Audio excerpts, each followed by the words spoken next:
Eileo guys, and welcome back once again to another review for Infinite Magicraid. In today's video though, we're going to be taking a look at Reliant, who has slowly over time became not so much like one of my favorite units, but I think she's just a interesting unit in general, so I wanted to kind of discuss about her and also kind of bring you guys some insight of how to use her as best as you can, or just basically kind of develop your own understanding of the game as you pull units and hopefully build them up here. But we do have Reliant. She is a supporter as well, and let's go and take a look at her skills here, because I do have her pulled up here in the gallery and I do have one myself, but I'm just hanging out here in the gallery anyways. So for her basic skill, Blown Sand, it deals 160% defense damage to a single enemy with a 60% chance to reduce their speed by 20% for 2 rounds. With this fully booked up though, it does go up to 100%, guaranteeing, obviously if they don't resist it, that their speed will be decreased.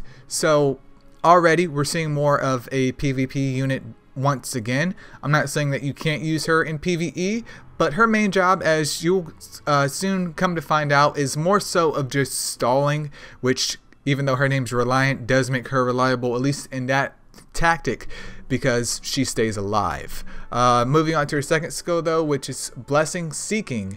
This deals 160% defense damage to all enemies and has a 20% chance to reduce their speed by 20% for 2 rounds. Very similar to her basic attack, however, it's literally just terrible, because even with this fully booked up, there's only, what is that, a 35% chance for that to go off, and then it does get reduced down to 3 turns, but it's still really nothing amazing, just because the chance on it is just so dirt nasty low. 9 times out of 10, the other units that you're fighting is going to kind of resist this. So in my opinion, this is kind of useless unless you had some type of gear set that can kind of raise the chance of this sticking, which, you know, it's just a debate in itself here. So I mean, you could pop this off and hope that it sticks, but it's not something I would honestly rely on, at least with what we can see right here. For her passive skill though, which is Shelter, it increases shield effect by 10%, and it grants herself a shield equal to 20% of her own max HP for 1 round at the end of the round. What this means is that literally every single round, this B word is going to pull up shields. Every single round. Unless she's dead, she's going to go ahead and just take the shield out on herself, which can be very annoying, because with this fully booked up, it then goes to 30% of her own max HP. So the more HP that she has, the better you can use her passive, which obviously just happens every round in general, meaning there's also kind of a way that you can kind of add in some heals in there with her shield being up and kind of help bring her up to full health again before they try and dish out some damage on her once more. Now, if there is an opposing unit that can break her shield, we may be in trouble here, but if they can't, they're going to need some decent DPS to go ahead and break that shield, you know, in theory, if she's super duper powered up. But her last skill, which is her ultimate, is Tardiness. This increases all allies' speed by 20% for 2 rounds, and it gives her 1 more turn, essentially. That right there, that's money. That's money. Fully booked up, this goes to 4 turns. Yes, 4 turns. So what you could literally do with this move is go in as soon as you start like a PvP match, for example. You could go in, go ahead and pop off Tardiness. You know, go ahead and let them 4 rounds start ticking off of this move.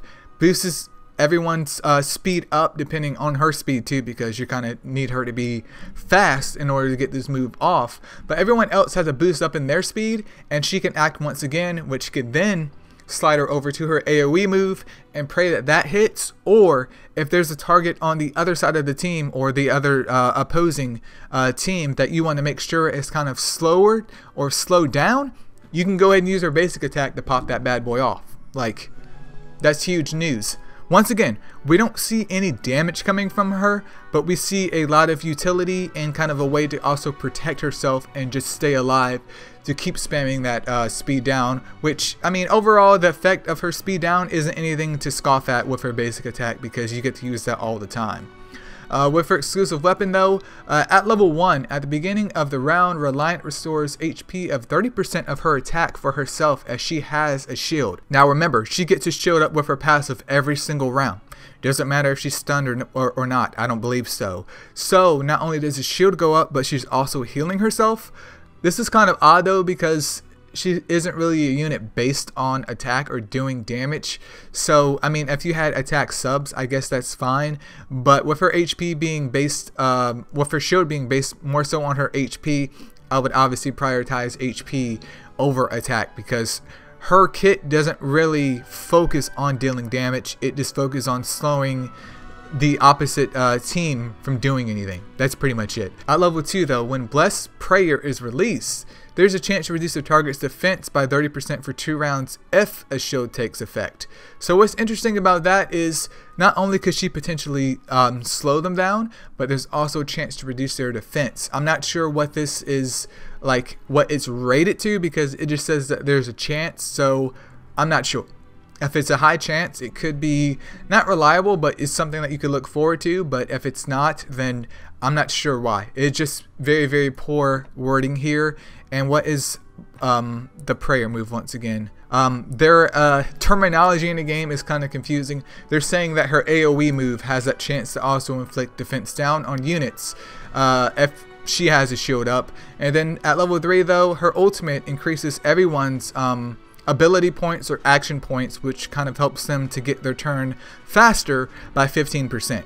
So not only does she boost up their speed, but her speed boost just got more potent, and she has another round. I mean, I don't have any complaints about this whatsoever. No complaints about that whatsoever. But overall, I think Reliant is a solid unit that you could potentially use either offensively or defensively in a PvP situation. I don't see much use for her in PvE, just because yeah, she has her shield and the speed down, but outside of niche situations where you need to slow a unit down to prevent them from damaging your units, there's really not a need to kind of bring her into a PvE situation.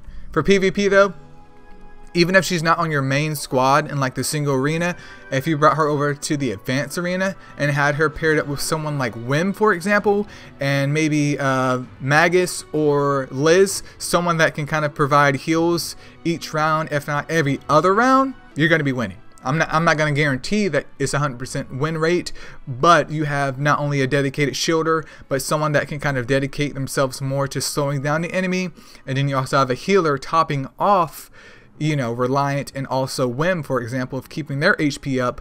Things could get very interesting. Obviously, especially with her being an epic, investment is needed, but at this point in time of the game, I do think she is a interesting investment to have, and in the future, once I get more of these baby girls, I will definitely be building her up as soon as I can. But that's pretty much it for the Reliant review, you guys. If you guys have any other units that you want done or reviewed, feel free to leave it in the comments below. Thank you so much for watching, and hopefully I will catch you in the next one. Peace out.